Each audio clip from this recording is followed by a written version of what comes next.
What's up, everybody? This is Ryan with RHRswag.com. Here to show you how to adjust the Van Alstine tire groovers.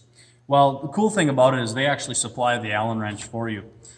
So basically, you have their Allen wrench, and you come up to the front here, and you would loosen the two set screws that they have. And as you can tell, that's a wider blade that they have.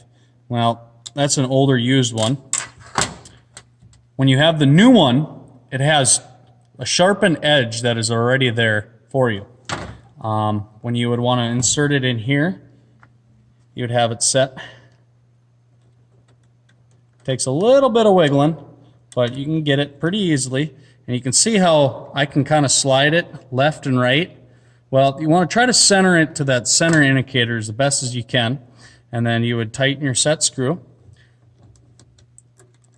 and it will basically lengthen itself out, and then you can adjust your depth as well by loosening and pushing down from the top, and that is how to properly adjust your Van Alstine groover.